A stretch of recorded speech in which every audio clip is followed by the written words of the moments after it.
We've already seen what can happen when Chinese technology rapidly dominates critical markets, like I mentioned with DJI drones. What lessons should policymakers take from that experience when thinking about AI systems, robotics platforms, and autonomous technologies developed by Chinese companies? Yeah, thank you for that question, Mr. Fong. The number one lesson is don't wait till the problem is Welcome back to Freedom Forge. If you believe in truth, accountability, and standing up for national strength, go ahead and hit that like button and subscribe right now, because we're going to break this down in a way you won't hear from mainstream outlets. Today, we're reacting to a Senate hearing that dives deep into something most people aren't paying enough attention to: the global race for artificial intelligence dominance, especially between the United States and China.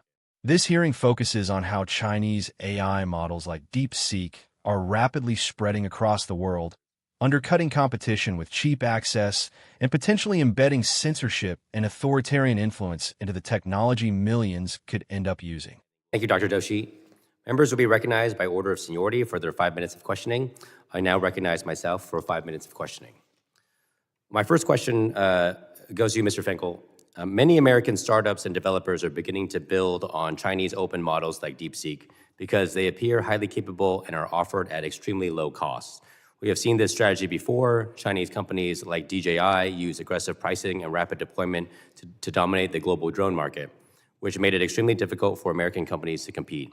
Unlike the drone sector, however, the United States already has leading AI developers that are building highly capable frontier models.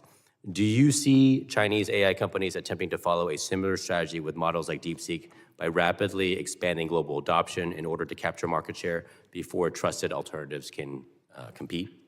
Thank you for that question. And yes, simply, I think, as we've seen play out in AI, the diffusion of the technology will ultimately win out. And I think for the last year or so, we've believed it's been a model-based adoption, and I think we're shifting into a belief of a tech stack-based adoption.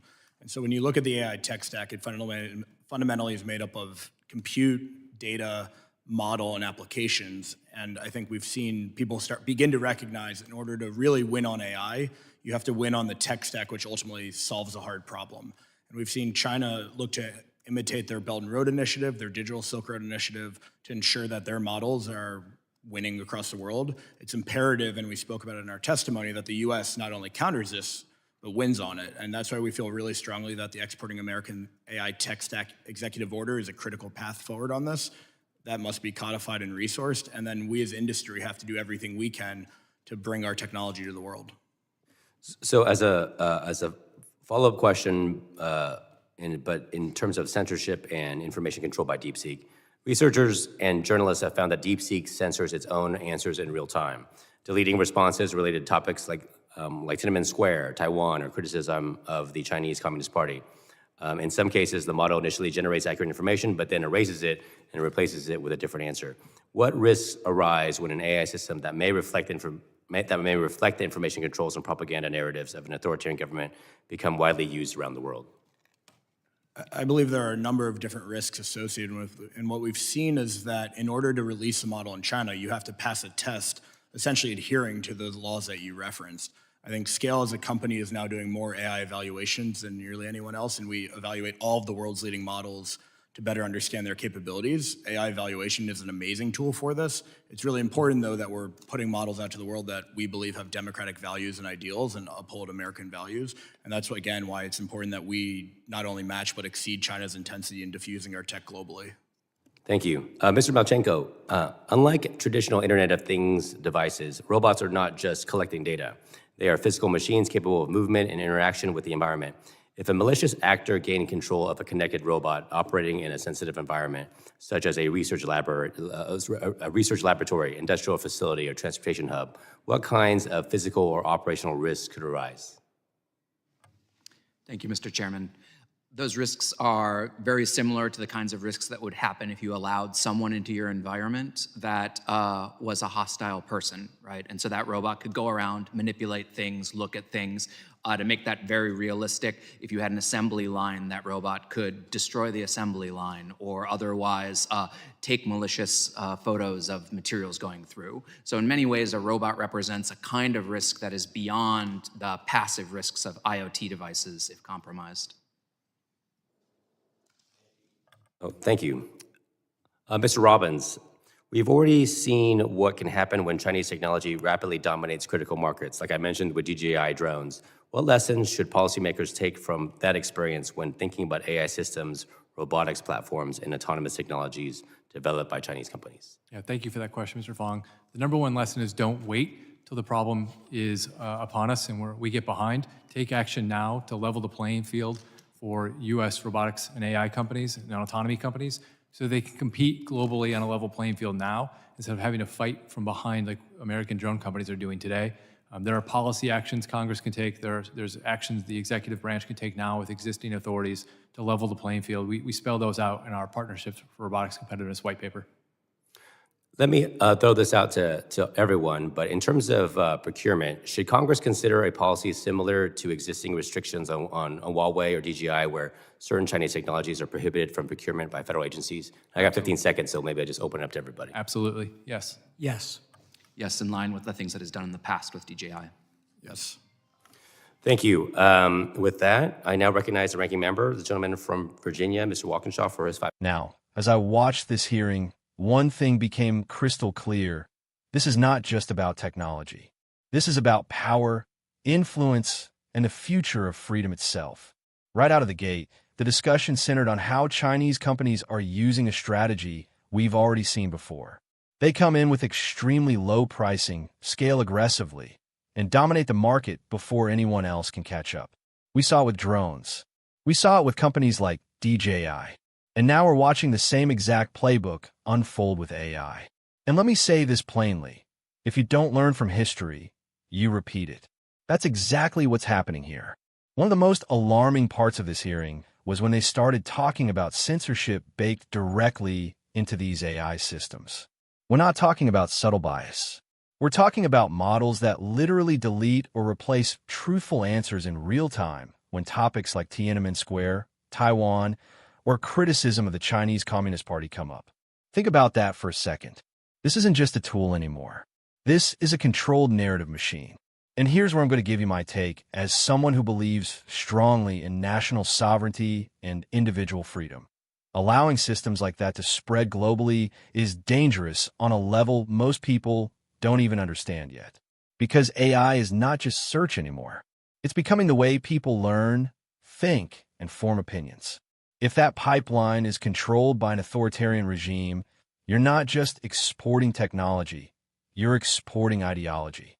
And the witnesses in this hearing made something very clear. In China, you cannot even release an AI model unless it passes government approval aligned with their laws and censorship requirements. That means every single model coming out of that system is by design filtered through government control.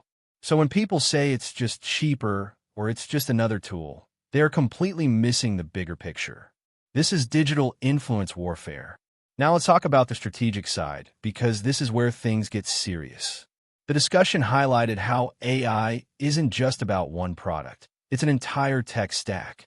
Compute, data, models, applications, all of it working together. And whoever dominates that stack doesn't just win economically, they set the global standard. And right now, China is aggressively pushing to spread its version of that stack worldwide, similar to what they did with the Belt and Road Initiative. So let me ask you, do you really want the future of global AI infrastructure shaped by a government that censors history and controls speech? Because that's the direction we're heading if nothing changes. Another moment that stood out was when they shifted to robotics. And this part honestly should concern everyone. These aren't just passive devices like phones or cameras. These are machines that can move, interact, and physically operate in real environments. If compromised, they could disrupt infrastructure, sabotage operations, or even act as surveillance tools. And again, this is where the conversation goes beyond theory. This is national security. What happens when foreign-controlled systems are embedded in critical industries? Manufacturing, transportation, research labs? You don't need to imagine it. The risks were laid out clearly. These systems could manipulate environments, gather sensitive data, or outright destroy operations if accessed by hostile actors. Now here's where I'm going to be blunt. For years, we've watched policymakers react too late. Always behind. Always playing catch-up. And this hearing actually acknowledged that mistake directly. They said the biggest lesson from the drone market was waiting too long. And I agree with that 100%. You don't wait until your industries are wiped out. You don't wait until your infrastructure is dependent on foreign systems. You act early, you protect your interests, and you compete aggressively. That's not fear, that's strategy. One of the final points raised was whether the government should restrict the use of certain foreign technologies, similar to past actions against companies like Huawei and DJI. And the response from multiple experts was immediate. Yes. No hesitation. No confusion. Just yes. And honestly, that tells you everything you need to know. This is not some fringe concern. This is a serious issue that people at the highest levels are now recognizing. So here's my takeaway. We are at a turning point. AI is not just another industry. It is the foundation of the next era of global power. And if we allow authoritarian-controlled systems to dominate that space, we're not just losing a market. We are compromising the principles that define free societies. Competition is good. Innovation is good. But blind dependence is not. And if you care about freedom, transparency, and truth, this is something you should be paying very close attention to. If you made it this far, make sure you like this video, subscribe to Freedom Forge, and stay informed because these are the conversations that actually shape the future. I'll see you in the next one.